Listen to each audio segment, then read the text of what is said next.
Guys आपने सुना होगा पिछले 2-3 साल से इलेक्टोरल बॉन्ड्स काफ़ी ज़्यादा न्यूज़ में है, काफ़ी ये डिबेटेड टॉपिक बन चुका है, राइट? हालाँकि इसको 2017 में इलेक्टोरल बॉन्ड्स को इंट्रोड्यूस कर दिया गया था इंडिया में 2017 के यूनियन बजट के माध्यम से फाइनेंस एक्ट के थ्रू।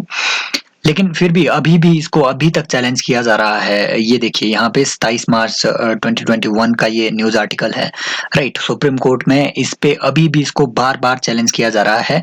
तो इलेक्टोरल बॉन्ड्स के बारे में ए टू जेड हम जानेंगे और अगर यूपीएससी आपसे इसमें प्रीलिम्स या फिर इवन मेंस में भी गवर्नेंस के टॉपिक पे आपसे इसमें क्वेश्चन अच्छा बन सकता है। तो इन सारी चीज़ों को इस लेक्चर में एड्रेस करने की कोशिश करेंगे और नो डाउट इस लेक्चर के बाद इलेक्टोरल बॉन्ड्स पे अगर प्रीलिम्स में कोई भी आपसे क्वेश्चन आए या फिर इवन मेंस में कोई क्वेश्चन आए तो आप इजीली उसको हैंडल कर सकते हैं। तो सबसे पहले जिन लोगों को पता नहीं है कि भैया इलेक्टोरल बॉन्ड होता क्या है, अब बॉन्ड के बारे में आपने अगर यूपीएससी की सीरियसली आप अगर प्रिपरेशन कर रहे हो तो बॉन्ड के बारे में आपने सुना ही होगा। बॉन्ड क्या होता है? ये एक बेसिकली फाइनेंशियल इंस्ट्रूमेंट होता है, राइट? कंपनियां भी बॉन्ड्स इशू करती है। क्या कहती हैं कंपनियां बॉन्ड इशू करते हुए?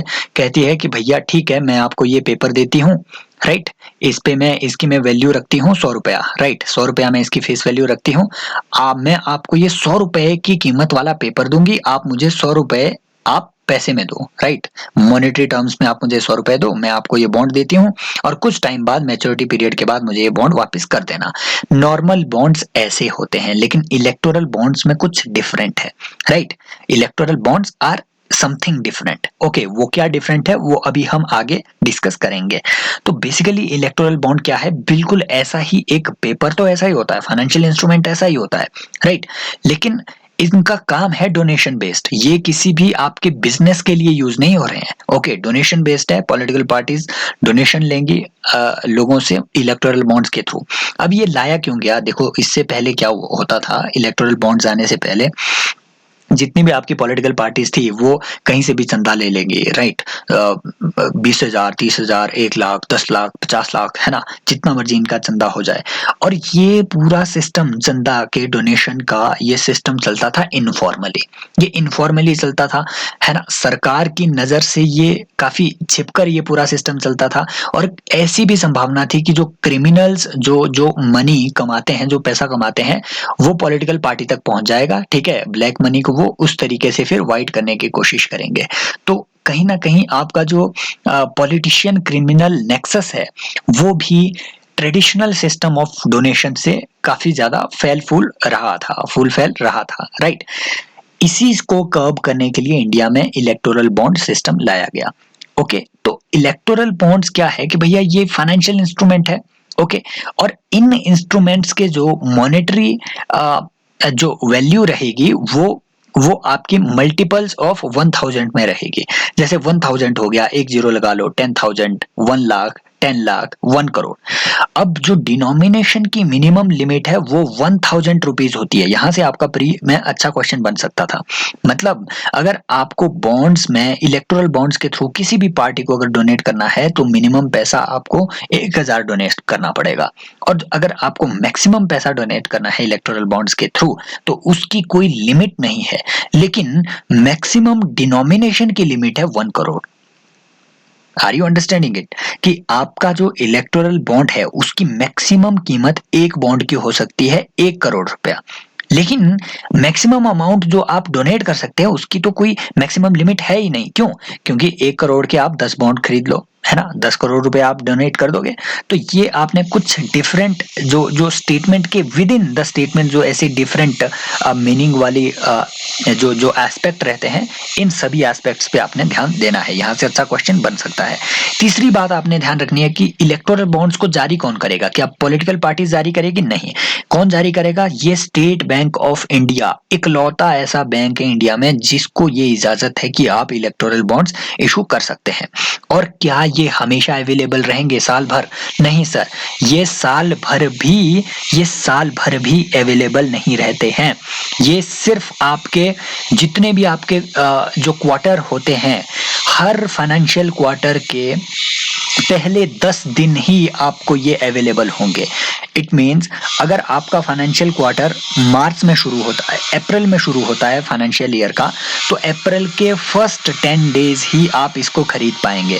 अप्रैल, मई, जून ये एक क्वार्टर बना, फिर जुलाई के फर्स्ट 10 डेज में आप इसको खरीद पाएंगे, अगस्त, सितंबर, फिर अक्टूबर के फर्स्ट 10 डेज में आप इसको खरीद पाएंगे। नॉर्मल सर्कमस्टांसिस में आप सिर्फ और सिर्फ हर क्वार्टर के पहले 10 दिन तक ही आपके लिए ये इलेक्टोरल बॉन्ड्स की सुविधा अवेलेबल रहेगी। कहाँ पे? स्टेट बैंक ऑफ इंडिया की ब्रांचेस पे। Okay, so next thing is कि आपको जो भी आपने ये डोनेशन किसी भी पॉलिटिकल पार्टी को दी है इलेक्टोरल बॉन्ड के थ्रू, ये डोनेशन आपको एनकैश करनी होगी। ये डोनेशन आपको विद इन 15 डेज एनकैश करनी होगी। अगर 15 डेज के अंदर आप इसे एनकैश नहीं करते हैं तो वो पैसा आपका लैप्स हो जाएगा और वो पूरा पैसा जाएगा प्रधानमंत्री के जो पीएम नेशनल रिलीफ फंड है, वहां पे वो पूरा पैसा आपका क्रेडिट कर दिया जाएगा। ओके, तो पॉलिटिकल पार्टीज को वो पूरा पैसा विद इन 15 डेज एनकैश करना पड़ेगा। So these bonds are redeemable in designated account of a registered political party। और ये रिडीम कब करना पड़ेगा? विद इन 15 डेज आपको ये रिडीम करना पड़ेगा, पॉलिटिकल पार्टी को ये रिडीम करना पड़ेगा। और the bonds are available for purchase by any person. तो कौन इसको परचेज कर सकता है भैया? कोई भी पर्सन, कोई भी कंपनी, कोई भी आपकी कॉर्पोरेशन, वो इस बॉन्ड को परचेज कर सकता है for a period of 10 days. जो मैंने आपको बता दिया कि each months of January, April, July and October. जो मैंने आपको बताया कि भैया हर क्वार्टर के पहले 10 दिन, क्वार्टर के पहले 10 दिन का मतलब है जनवरी के पहले 10 दिन, फिर नया क्वार्टर कब शुरू होता है? अप्रैल में, अगला क्वार्टर कब शुरू होगा? जुलाई में, फिर अगला फाइनेंशियल क्वार्टर आपका अक्टूबर में शुरू होगा। तो इन मंथ्स के सिर्फ पहले 10 दिन में ही आप इसको परचेज कर सकते हैं, ये मैंने आपको बता दिया है। Okay, a person being an individual can buy bonds either singly और जॉइंटली। तो क्या इनको जॉइंटली बाय किया जा सकता है? बिल्कुल सर।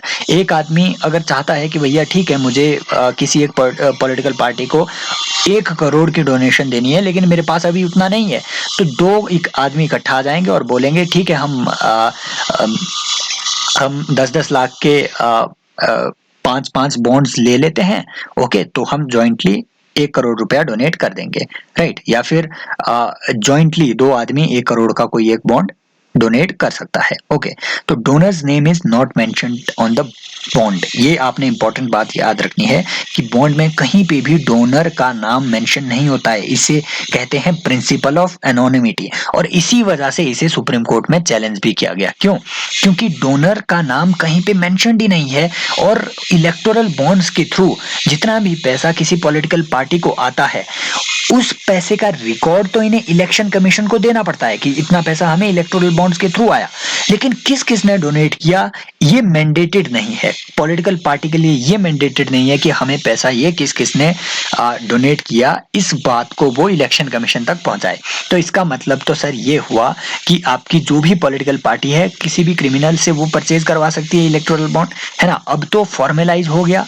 अब इस इलेक्टोरल बॉन्ड के थ्रू जो पहले ब्लैक मनी पार्टी को जाता था डोनेशन के रूप में, वो पूरा सिस्टम अब फॉर्मलाइज हो गया, वही सिस्टम फिर से शुरू हो गया। इसी वजह से ये इलेक्टोरल बॉन्ड की आपकी जो स्कीम है ये चैलेंज भी हो रही है। दूसरी बात कि भैया ये इलेक्टोरल बॉन्ड्स इशू कौन कर रहे हैं? State bank of India. ये किसके अंडर आता है? गवर्नमेंट ऑफ इंडिया के अंडर, राइट? और गवर्नमेंट ऑफ इंडिया कभी भी स्टेट बैंक ऑफ इंडिया से इंफॉर्मेशन मांग सकती है। दे कैन सीक इंफॉर्मेशन कि ठीक है, इस आदमी ने किस पार्टी को पैसा दिया, ठीक है? तो गवर्नमेंट ऑफ इंडिया जो पॉलिटिकल पार्टी पावर में होगी, वो कभी भी स्टेट बैंक ऑफ इंडिया को इन्फ्लुएंस कर सकते हैं और कहेंगे कि ठीक है, अपने डेटाबेस से हमें इंफॉर्मेशन निकाल के दो कि किस किस कंपनी ने, किस पार्टी ने, किस पर्सन ने किस पार्टी को पैसा दिया है। ओके, तो इस तरीके से एक फेयरफुल एनवायरनमेंट भी क्रिएट किया जा सकता है डोनर्स के बीच में, ताकि सिर्फ उस पार्टी को पैसा मिलता रहे जो आपकी पार्टी इन पावर है, राइट? तो ये कुछ ऐसी चीजें हैं, कुछ ऐसी बातें हैं जिस वजह से इस इलेक्टोरल बॉन्ड स्कीम को चैलेंज किया जा रहा है। Okay, now most important thing जो आपने याद रखनी है कि क्या हर पार्टी इलेक्टोरल बॉन्ड्स के थ्रू आपकी फंडिंग दे सकती है? नहीं सर, हर पार्टी नहीं ले सकती। सिर्फ उन्हीं पार्टीज को इलेक्टोरल बॉन्ड्स के थ्रू फंडिंग लेने की इजाजत है जिन्होंने पिछले किसी जनरल इलेक्शन में कम से कम 1% of the votes have been polled to that party. Okay, तो जिन्होंने 1% of votes in last general election जिन पॉलिटिकल पार्टीज ने सिक्योर किए हैं, सिर्फ वही political parties are eligible to get donation through electoral bond scheme. तो ये कुछ ऐसी बातें हैं इलेक्टोरल बॉन्ड्स के बारे में जो आपको याद रखनी है, और यहाँ से प्री में अच्छे क्वेश्चन आपके बन सकते हैं, और जितने भी क्वेश्चन बनेंगे वो यहीं से, इसी के बीच में से कहीं से आपको देखने को मिलेंगे। तो ऐसे ही बने रहिए हमारे साथ। Subscribe to Telegram channel, link is given in the description, और यूट्यूब चैनल को तो आपने सब्सक्राइब करना ही है। मिलते हैं नेक्स्ट लेक्चर में, बाय बाय।